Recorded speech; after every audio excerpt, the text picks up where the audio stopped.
Hello students, देखिए question. The radius of curvature of a convex mirror is 30 centimetre. It forms an image of an object which is the half of the size of the object. Image बना रहा है जिसका size half of the object है. Find the separation between object and image. देखिए, पहले तो आपको ये पता होना चाहिए कि जो कन्वेक्स मिरर है वो किस तरह से, मतलब कि आपका ये फिगर बनेगा. तो नियर अबाउट पहले मैं आपको फिगर बना देता हूँ कि वो किस तरह से बनेगा. ठीक है, थोड़ा सा आइडिया, ये नहीं कि पूरा फिगर बनाना है, थोड़ा सा आइडिया देना है कि ये आपका कन्वेक्स मिरर होता है, यहाँ पे ऑब्जेक्ट होता है, ये ऑब्जेक्ट है आपका, ये ऑब्जेक्ट है आपका, और इमेज नियर अबाउट यहाँ बनती है इसकी, यहाँ पे इसकी इमेज बनती है, और यहाँ पे फोकल लेंथ होता है. फोकल लेंथ यहाँ पर है, इमेज यहाँ पर बनती है. तो ये आपका यहाँ पे U हो गया और ये V हो गया. तो उन्होंने हमसे ये पूछा है कि ऑब्जेक्ट और इमेज के बीच का डिस्टेंस कितना है. ऑब्जेक्ट और इमेज के बीच का डिस्टेंस कितना है. और अब एक बात ध्यान रखोगे कि जो इमेज का डिस्टेंस आएगा वो फोकल लेंथ से कम ही होगा. तो ये फिगर है आपका. तो गिवन क्या क्या है हमें, देखिए क्या क्या गिवन है. रेडियस ऑफ कर्वेचर गिवन है, तो वहां से फोकल लेंथ निकाल लीजिए. r/2 कितनी हो जाएगी? r/2 कितना गिवन है आपको? 30 divided by 2, 15 centimetre focal length आ जाएगी आपकी. मैग्निफिकेशन कितनी गिवन है आपको? अगर हम मैग्निफिकेशन की बात करें, मैग्निफिकेशन का फार्मूला क्या होता है? That is equal to S2 upon H1,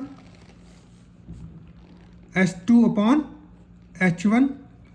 S2 is the height of the image, H1 is the height of the object. क्या कहा है उन्होंने हमें? Image of the object which is half of the size of the object. तो S2 यहाँ पे क्या है? 1. H1 डिवाइडेड बाई 2 और H1 हाफ है ना, तो कट गया. हमारे पास कितना आ गया? 1/2 मैग्निफिकेशन आ गया. और मैग्निफिकेशन किसके इक्वल होती है? -V अपॉन U के इक्वल भी होती है. तो यहां से हम किसकी वैल्यू निकाल लेंगे? That is equal to U equal to -2V. तो उसके बाद हमारे पास मिरर फार्मूला क्या है जो हमें पता है? 1/V plus 1/U equal to 1/F. 1/V plus -2V, U की वैल्यू पुट करेंगे. फोकल लेंथ हमें पता है 15. तो यहां से अगर हम कॉमन निकाल लें V को, तो 1 माइनस 1/2 आ जाएगा इक्वल टू 1/15. तो 1 में से हाफ गया हाफ, 1/2V इक्वल टू 1/15. तो हमारे पास यहाँ पे V कितना आ जाएगा? अगर हम V की बात करते हैं, V इक्वल टू 7.5 आ जाएगा सेंटीमीटर. देखिए आगे. अब अगर हमें U निकालना है तो U तो हमें पता ही है क्या है, -2V.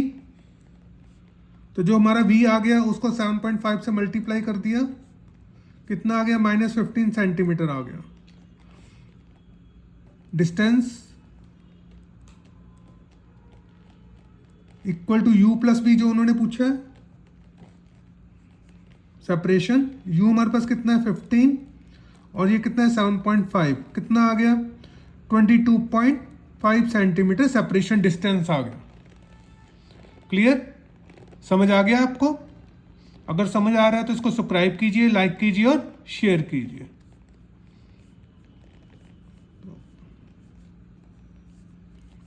Distance of separation.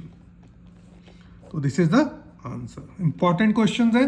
इसी तरह का क्वेश्चन आया हुआ 2024 में, तो ये अब भी दोबारा आ सकता है, सेम टाइप आपको करवा देगा.